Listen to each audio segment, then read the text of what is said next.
one of the things that he talked about in the movie was AI. That was a part where he was sitting there talking to his old partner, talking about AI coming in, put the music in place, and these kids doing that with social media.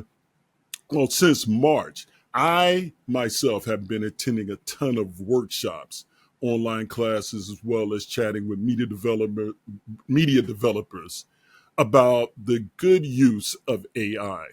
And when I watch High Solos, and in order for me to get like those great cinematic shots that were coming up that he had of the city,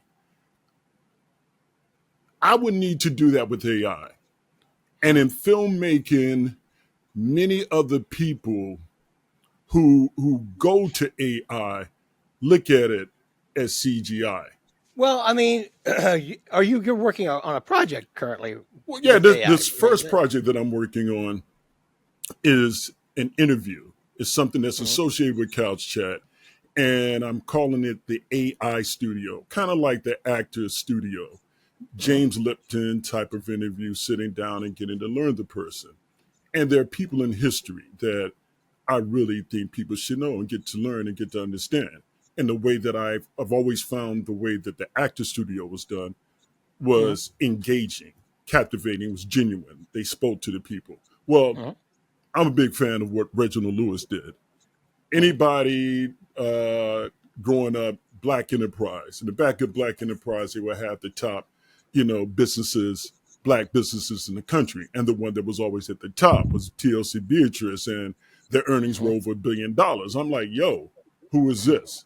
So a friend of mine gave me the autobiography of Reginald Lewis. Why should white guys have all the fun? So with me wanting to do interviews, I'm really big into listening to people. I said, I would love to do that. And with I can actually put that in place. And a big thing with this is that it's educational. It's supposed to be educational, I want to be entertaining. I want it to also be informative. And when you're dealing with social media, you want to be able to catch people's attention.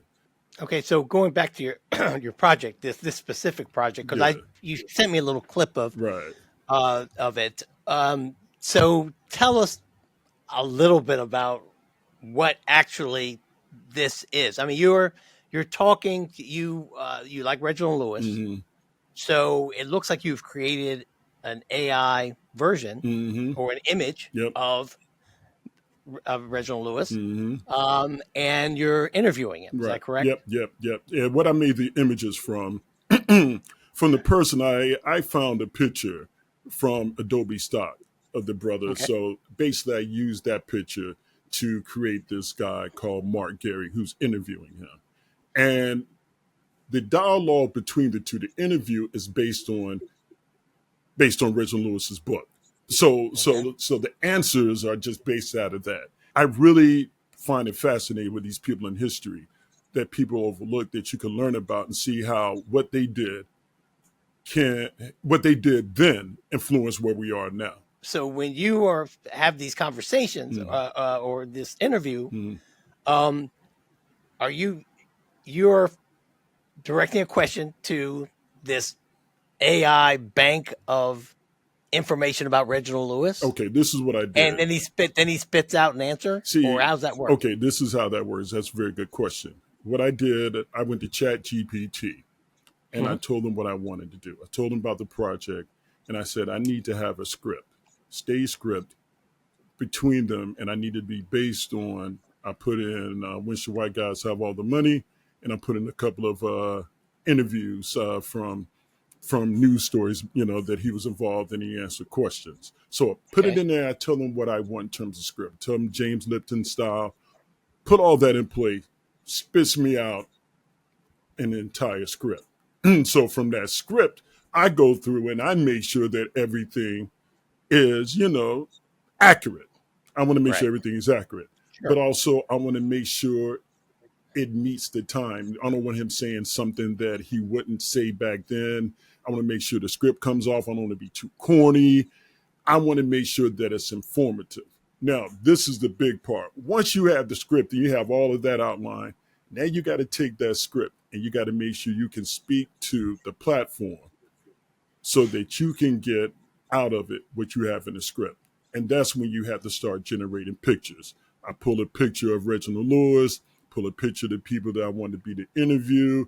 I talk to the prompts about generating certain backgrounds, like for the room, dimly lit studio, smoke, cigars, and all that. You put that in, they're going to give you several choices. Once you find the choice you like, you might want to edit that as well. But the process isn't just saying, hey, I want to interview Reginald Lewis in a dimly lit room based on this. No, that's just the beginning. You really got to go through it bit by bit, because once you have the script, with Runway and a lot of these platforms, you can only do 10 minutes, 10-second segments. That's one of the Mm-hmm. big things. So you got to Mm-hmm. look at your script in terms of camera angles. During this particular portion, what is he going to say, and how is it going to be, how's it going to be viewed? That is the part that I want people to understand, how this is totally different from the gorillas.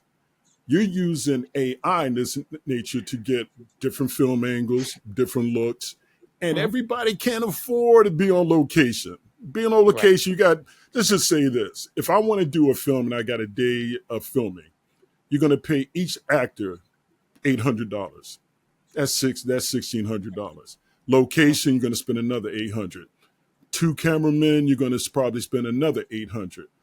And then you might not get everything out of it that you want. You might not have the background that you want. But with this, I can just focus on the content of the characters, the dialogue, the interaction. And then from there, I can build around the look. So when I'm talking AI, the first thing I'm trying to get out of it is the script. That's important. And the script's got to be accurate. Now you sent me a clip Mm-hmm. of it, and for those of you who don't know, and I found it a little jarring at first, not because it didn't look good, Mm-hmm. but Reginald Lewis, who I'm familiar with, is what I used to read Black Enterprise too, and he's my fraternity brother. I've never met him, never had the pleasure of meeting the gentleman before. He unfortunately died of brain cancer in '93. Reginald, you are from Baltimore? Born and raised, Dunbar class of 61. And your school and your city has a history of producing some extraordinary people like yourself. Can you tell us what it was like growing up in Baltimore? Baltimore was tough. We didn't have much. My family lived in East Baltimore Sand, working class, tight knit, but you had to learn early how to stand on your own 2 feet. So that kind of threw me for a loop when I suddenly saw this image of Reginald Lewis Mm-hmm. speaking. Yeah. So do you concern, do you, well, first, how do you, is there any type of legal procedure you have to go through, or clearance, or is there a number of years that have to pass while somebody is, since somebody's death, that you can do this without getting some sort of permission from their estate or something like See, that? that's a very good question. And to answer that, this is an educational video. Mm-hmm. So it's like doing a report on the person. So you can use the visuals, create the person, but staying true and using text, like when should white guys have all the money, using that, you stay within it. You got to give them credit for where the information came from. You Sure. have to do that. So that's part of the licensing aspect. But you can't use his real voice. If you use his real voice, you got to get, Sure. money from, you got to get signed permission from this, state. Most people don't know what he sounds like. So you use a voice that is similar or comes off. But once And you're again, getting that from the AI as well? that's well, you know what? From the AI, you do have options. You can Uh-huh. I can actually take my voice and clone it Uh-huh. for AI. They give you a Uh-huh. certain script, you say that script, and it's able to put everything in play. So you got a ton of people where you can choose from in different voices. So that really, really helps, because as I'm developing each scene, I have to go back and make sure that the voices are the same throughout. So when you spin out one 10-second clip, one 10-second clip, you're not going to get the same voice every time. So that's part of the process. But in terms of licensing, this is an educational piece, so it allows me to do that. Now, if I was to put him in a drama piece where he's talking and stuff Right. that didn't happen, Right. that's the issue. That's when you got to say, hey, can I get permission? It's like when they did Tupac. The guy put Tupac on a new track, his voice and all that. Right. Nah, you can't do that. You got to get So permission from the state. Yeah. That's why the people at Prager University don't get sued by the estate of, I guess, Frederick Douglass. Yeah, you know what? But the Uh, problem with that is that the state of Frederick Douglass can possibly sue them because of the things that he's saying. If they can right. show that based on, no, that is not something that Frederick Douglass would say. We have this, we can do it. Maybe that'll happen later, but right now they're getting away with it because it's saying it's Frederick Okay. Douglass. But the stuff that Uh, he's saying, that Frederick Douglass doing, none of that shit is out there at all. well, go. All right. On that uh, note, as far as saying something that somebody would have said or has said, Mm. in the case of Reginald Lewis, did any of the answers you said you checked it for accuracy and all of that, but did any answers come back that were not something that came straight from his book, or that was an extrapolation, say, of something that was in his book? Did the AI like? You know what? It was pretty accurate. It Yeah. actually listened to me and stayed with the book. I made sure Okay. not to say any ad lib based on the Right. character. I wanted everything to be strictly with the book, and it did that. And that's important because, like, when Hmm. I'm doing some of the clips, I have to now make sure that I say to her that the person in the dark blue shirt is the host. No audio in the background, no extra sound, none of that. Stick to the script. You got to make sure you're telling it exactly what to do. Because if I don't, it will add stuff in there that they think would be the case. So you would think that would be the case with Chat GPTs, but I went through everything to make sure that that Right. didn't happen. And because of Right. that, I was able to come out with what I did. And for me, I want to use this in in conjunction with what we're doing right here. You Hmm. know, help bring traffic, but also, like you said, Reginald Lewis died in 1993. A couple of the guys, when I showed this, like, yo, when did this happen? When did this take place? You Hmm. know, and back then he wasn't really doing any interviews. He was just No. busy, No. So I mean, Right. he have a newspaper article, every now and then. You got a picture with him, talking to Michael Milken, but you really didn't see much of him. And that's why I'm doing this. Because when you read his book, I read his book in like 2 days. Hmm. That just had me, because the first book I read was Den of Thieves. And Okay. that was dealing with Michael Milken and the junk bonds and all that other stuff. So I was reading that. And then my man said, hey, if you read that, then you got to read this. So a lot Hmm. of that stuff that happened back then, I really think people should, I want people to know about it. These are the stories I want to tell. Kind of like how Spike wanted to do high and low in his manner, but he missed, Right. because he's not, Right. in tune. With me, I'm using James Lipton's format to do just a Hmm. basic interview with these Hmm. people that can be Hmm. educational. And that's why I'm sticking with this. And once again, I'm a fan of Reginald Lewis. I think what the Right. brother did was, I mean, from Virginia State and how he got into Harvard Law, Hmm. I think people should read it. It's how a brother can do things. And he was a brother. He wasn't one of Hmm. those cats that's going to Hmm. turn his back. No, no. He was about showing brothers how to make money. And there's a great story when he's at Virginia State with his roommate. On his roommate, I believe, wanted to be an electrician. He's talking all that.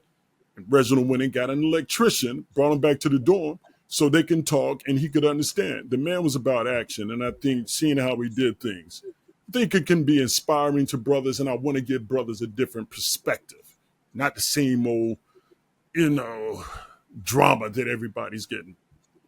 That's how I'm So, approaching it. are there? Excuse me. Is there? Who's your? Is there a historical figure or figures that you're looking to do next after Next Reginald one Lewis? is W.E.B. Du Bois.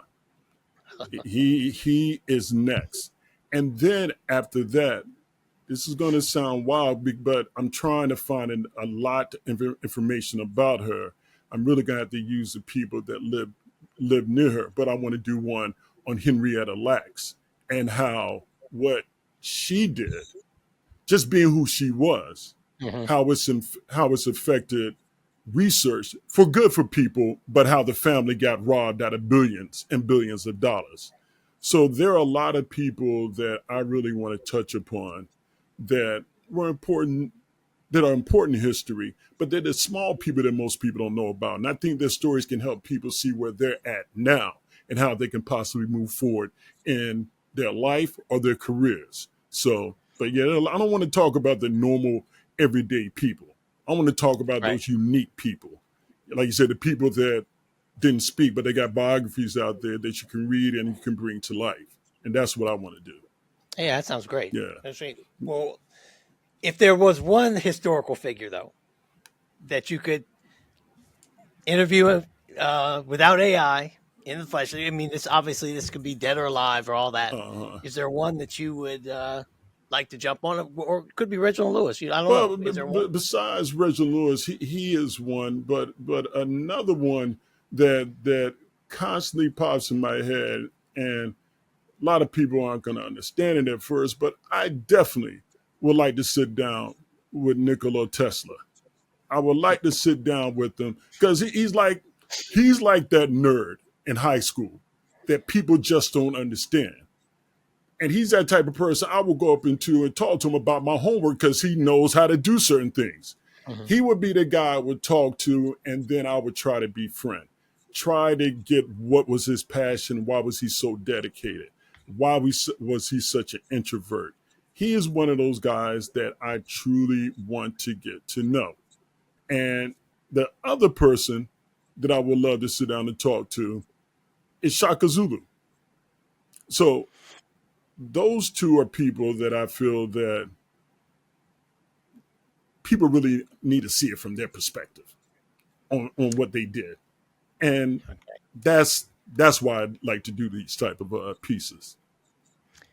Well, okay. Yeah. I'll talk to you about Shaka Zulu later on. I had a professor who didn't hold him in very high regard. And see, and I think you brought that up before. And as I'm reading on, I kind of I think that would be a great interview. Somebody that's Yeah. talking to and confronting him about certain things that that your professor probably the reason why he didn't hold him in high regard. But Shaka didn't lose, so I mean you gotta give him props for that, Yeah, So yeah. Well, that was her point that he was.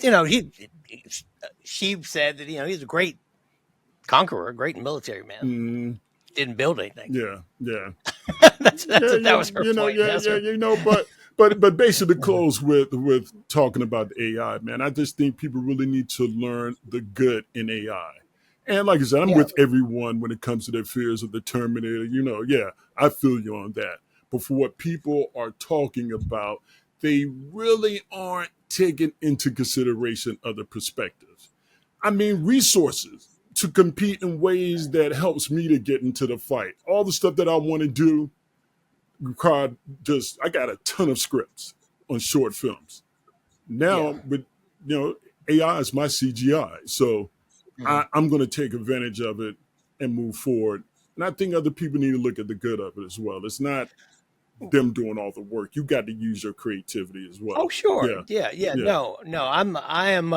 I'm of the opinion that it's here. yeah. The arguments against AI Mm. were all made from Jules Verne up to the Terminator. Right. But since we didn't take heed to that, it's here now. So you might as well use the technology. It's like having an assistant, man. It's having somebody it's like having a think tank to Yeah.